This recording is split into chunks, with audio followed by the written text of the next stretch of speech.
Okay. There's a question that I've been seeing on YouTube lately about should I be a mechanic? And I think so. Yeah. Or should I be a mechanic in 2019 still? Is it like still profitable? Is it still, can you still make a good living? And I think so. I feel like you can still make a good living. But also, like when people say mechanic, they always think about the dealership or like working in a shop or whatever. But I think most of the time they forget that like there's different types of mechanics too. There's forklift mechanics, there's heavy equipment mechanics, there's field mechanics like me. Well, my position has kind of changed a little bit. I got a promotion, so I'm also a shop manager, but I'm the shop manager on the east side, but it's not as I guess hands-on, or no, it's not as busy on the east side as it is on the west. So I still come out into the field, I still service skis, I still make repairs on them out in the field. But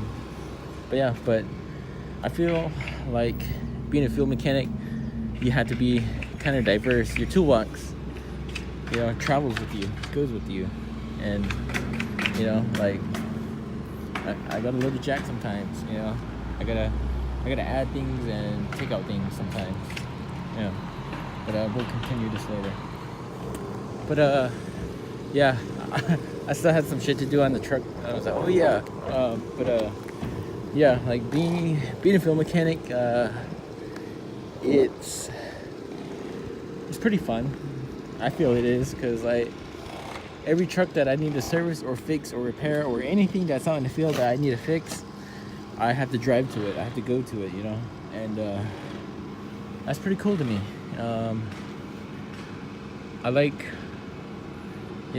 I like working by myself, and that's what I get to do. Like my boss gives me a direction, and then it's me fix it how I see fit, kind of thing. Like my boss isn't breathing down my neck or anything like that. He's like, okay, this thing's broken, go fix it. Doesn't tell me how to fix it, doesn't tell me what to do. I go over there and I figure it out and I do it. And yeah, it's made me very diverse, because these aren't the only things that I work on. I work on the Skytrax, the Genie lifts and stuff like that. And there's a Mytech saw at the ECR that I have to maintain and repair if anything happens. And yeah, and it's just me and my toolbox. Like, yeah, it's changed a little bit since the last update. I'll probably do another one since last year. Yeah, and since last year my position has changed. But yeah, man, being a field mechanic can be pretty exciting, can be fun. It is profitable. It does take some years though, because when I first started, I started out at 11. I'm at 19 now. But I've heard other mechanics working for this company making more. So yeah, I'm still working my way up. I'm still putting my years in. That's why I'm making what I'm making. But it goes up from there. Like I get my own work truck. I get to take it home. I don't have to pay for fuel. I don't have to pay for anything to maintain this thing. I don't have to pay for oil, tires, nothing. So I get to take this home. My tools are in the back. So if I need to work on anything, any of my personal vehicles, I work on it.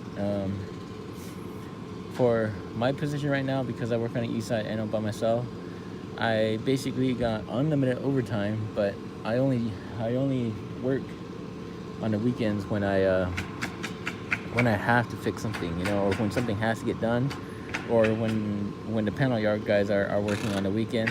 If that saw is running, I work, but being a field mechanic, I just did one service. I got another one. It's about 45 minutes away, and I got to drive over there.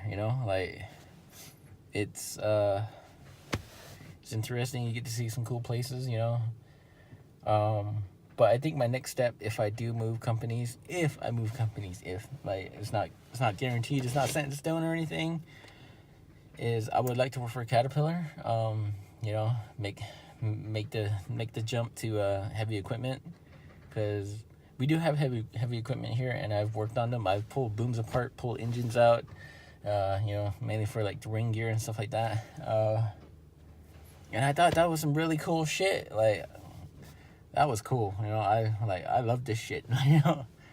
But the downsides to being a fuel mechanic is that if it's cold, you're cold. If it's hot, you're hot. And if it's broken, and it, you got to fix it in the elements. If it's raining, you're gonna get wet. But that's just part of your day. There's just so, honestly, for me, like, you never know what's gonna happen. You never know what's going on. Like, okay, like in 5 minutes, like, your whole day could change. Like, this thing broke. That takes priority over this. All right, so you leave that, and then you go do that, and then you fix that other thing that you were originally supposed to fix at a later date. But it's crazy. I guess the downside too is you are by yourself, so you have to be careful with yourself. Like, if something seems risky or dangerous or whatever, it's like, honestly, it's best to not do it. You call your boss, hey, like, this is pretty dangerous for me, like, because, like, if I jack up a truck and it's in a real sketchy area, or if it's in the dirt, like, if it falls on me, they're not gonna hear you over the air compressor or the generator, especially them running at the same time. Like, by the time they hear you or see you or whatever, you're either lost a leg, an arm, or you're dead. So you got to be careful with yourself. If you break something, like, you almost are dead in the water. You're like, shit. So you got to figure out, okay, where, what does this part do? And then you got to figure out where you can get it. Like, for the trucks, it's really easy. You go to the dealer or you go to O'Reilly's or whatever. But for a forklift, you break something on that thing, you're like, fuck. Like, especially like some of them have like real fine thread, or like they're like stupid big, like stupid big nuts that have like this fine thread that you will not find. Like, you can go anywhere, fucking anywhere, to find that thing, and they're like, nope, everyone will tell you no. Like, what is this for? Like, oh no, we don't sell those things or whatever, and you're just running around town trying to find a miracle, and so, like, with stuff like that, you have to be careful. You got to be real careful about, like, stripping stuff out. I think in the field I've only stripped out like 2 things, but there weren't anything like major or anything like that. Like, when the forklift came in, it was repaired. It wasn't anything that affected how it operated or anything like that. But there's been, actually 3 times, because there was a scissor lift. I forgot what happened. I think the wheel came off, because I think it was like the pin or something came out, and then the wheel fell off, or some shit like that, or it was like wobbling, and then I was trying to get the wheel back on, and I was trying to press something on, but I was just being too rough on it, and I fucked up the nut on it, or the castle nut on it, and spent like 2 weeks waiting for that bolt or that nut to come in, because, like, you had to order it, and like nobody in Arizona had one. They had one in like fucking like North Carolina or some shit, and you had to overnight it because they needed it. And like stuff like that, you have to be careful. Like heavy equipment, you have to be careful, especially if it's like, if it affects the way it operates, you have to be careful. Like, and when something like that happens, tell your boss, and then, because nobody's else is there, you have to figure out, how am I gonna fix this? Like, and you just have to go through it. Like, but like, also, like, if I do need help, like, my boss is really good. Like, when I call him, he can tell you what bolt is what bolt, or where bolt, like whatever you're working on. Like, man, he's really good at talking you through the phone. But I haven't really called him in a while to make like repairs out in the field, just because I've pretty much seen it all now. There's a few things I haven't seen, but yeah, I think I'm really settling in now. Yeah, I can pretty much fix anything now, and yeah, like I'm way more comfortable out in the field than I was a year or especially 2 years ago. Yeah, and my tools have grown, and honestly, even like just being a field mechanic, like I think like knowing how to wrench, knowing how to use your tools, I guess, because like you're the only one out here. There's no like, hey, can I borrow this tool? Like, there's none of that. It's just you, like there's no borrowing tools. Like, yeah, if you're at the shop and you're like, hey, there's this tool that I need, you can borrow something. Like you figure out your day before you leave the shop. Yeah, like you can borrow something, but I don't have, like, if you leave the shop, you don't got that luxury. You either have to go buy it or you just got to figure it out on the spot.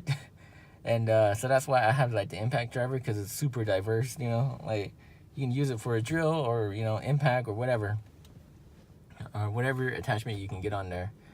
And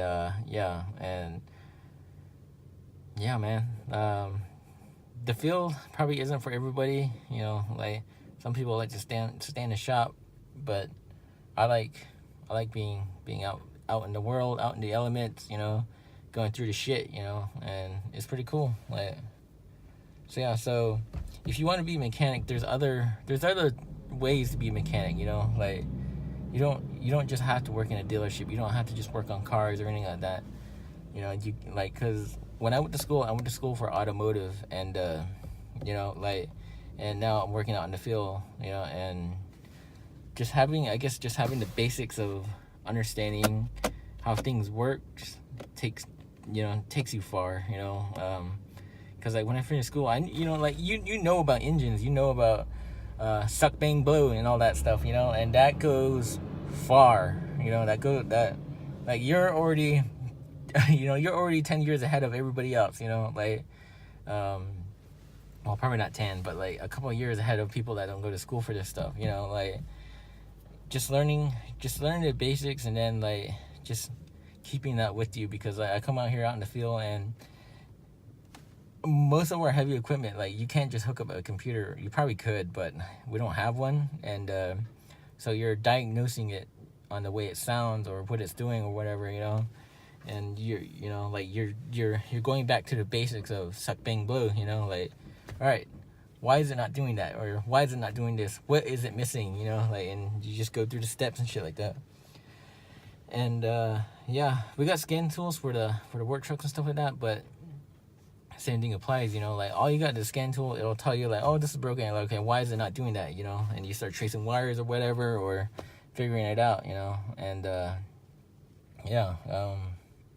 having the basics is like really, will take you far. And if you love this shit too, man, like, you don't care how hot it is, how cold it is, you'll be out here, like, because this shit can be exciting. But yeah, I guess thanks for watching. Please subscribe, and you guys have a good one. And just know, just working in a dealership or shop is not the only thing you can do as a mechanic. There's many things.